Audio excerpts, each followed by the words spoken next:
तो अभी नहीं कहेंगे न ब्रह्मा को नॉलेजफुल न विष्णु को नॉलेजफुल। क्या? क्योंकि विष्णु जिन्हें कहें या वैष्णव देवी कहें या विष्णु देवता कहें, उन दोनों के संस्कार जो ब्राह्मण रूप में अभी ब्राह्मणों की दुनिया में हैं, संस्कार मिलकर के एक हो गए। अगर एक संस्कार हो जाए तो एक ही तरह का ज्ञान सुनाएंगे या दोनों के ज्ञान में अंतर होगा? एक ही तरह का ज्ञान। और क्या अंतर दिखाई पड़ेगा? क्या अंतर दिखाई पड़ेगा? सबसे बड़ा अंतर ये दिखाई पड़ेगा कि एक होगा प्रैक्टिकल, माने जितना भी ज्ञान समझेगा सुनेगा उतना प्रैक्टिकल में धारण करेगा। या कौन? कहेंगे लक्ष्मी का जो पार्ट बजाने वाली आत्मा होगी, वो जितना, चलो बेसिक ज्ञान ही सुनेगी, ऊंचा ज्ञान नहीं सुनेगी, एडवांस ज्ञान, तो जितना सुनेगी उतना जीवन में धारण करके दिखाएगी जरूर। क्या बेसिक ज्ञान क्या कहता है? व्यभिचारी बनना है इंद्रियों से या अव्यभिचारी बनना है? क्या बनना है? अव्यभिचारी बनना है। तो अव्यभिचारी बनना है तो फिर वो दृष्टि का लेन देन करती होगी या नहीं करती होगी? करती है। तो व्यभिचारी या व्यभिचारी? व्यभिचारी कहेंगे। अरे बाबा ने तो कहा कर्मेंद्रियों से कर्म करते हुए बाप की याद में रहो। जब बाप की याद में रहेंगे तो आंखें जरूरी है कि देखते हुए देखें ही देखें। ऐसा नहीं हो सकता कि देखते हुए न देखो, सुनते हुए उनकी ग्लानि की बात न सुनो। ऐसे नहीं हो सकता। हो सकता है तो बताया ऐसे ब्राह्मण बच्चे जो ब्रह्मा के रूप में, विष्णु के रूप में या वैष्णव देवी कहो, वैष्णव देवी भी तो पूजी जाती है कि देवता ही पूजा जाता है? देवी भी पूजी जाती है। देवी के रूप में या देवता के रूप में, हाँ, वो ब्राह्मण हैं जरूर, अभी कहेंगे अभी संपन्न नहीं है, संपूर्ण स्टेज को धारण करने वाले नहीं बने हैं।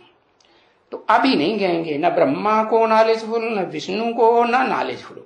ओ शंकर, क्यों? शंकर को क्यों नहीं कहेंगे? उनको तो कहते हैं देव देव महादेव, ब्रह्मा देव, विष्णु देव और उनसे भी ऊंचे देव देव, दोनों देवों से महादेव बड़ा देव, देवाधिदेव। तो उनको भी नहीं कहेंगे। उनको इसलिए नहीं कहेंगे कि उनमें भी कोई सोल, ज्ञान चंद्रमा ब्रह्मा वाली सोल प्रवेश करके पार्ट बजाती है। तभी भक्ति मार्ग में दिखाते हैं क्या कि शंकर के मस्तक पर अधूरा चंद्रमा, पूरी रोशनी, ज्ञान रोशनी वाला चंद्रमा कि अधूरा चंद्रमा? अधूरी ज्ञान की रोशनी वाला चंद्रमा। माने बेसिक ज्ञान है।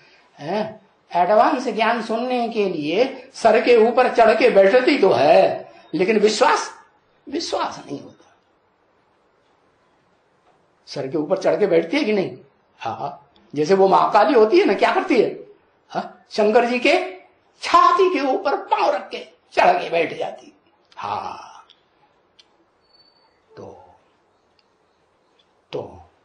वो तो महाकाली का रूप दिखाते हैं। महाकाली के मस्तक पर भी चंद्रमा दिखाते हैं कि नहीं? वो महाकाल और वो महाकाली, और दोनों में सवार होता है कौन? ज्ञान चंद्रमा ब्रह्मा। तो उसको, जिस पर अज्ञानी आत्मा सवार होती है, उसको नॉलेजफुल कहेंगे? अगर कहेंगे भी तो प्रैक्टिकल ज्ञानी कहेंगे कि रावण वाला ज्ञानी कहेंगे? कैसा कहेंगे? रावण कैसा ज्ञानी था? दुनिया तो मानती थी बड़ा ज्ञानी है।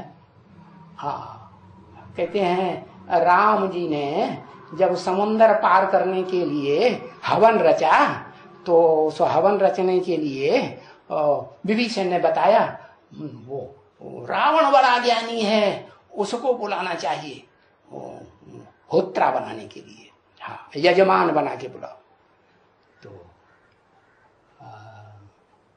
तो देखो कितना बड़ा ज्ञानी कि जिसको भगवान राम कहा जाता है उनका भी पुरोहित है, तो बड़ा ज्ञानी हुआ ना दुनिया की नजर में, हाँ बड़ा ज्ञानी हुआ।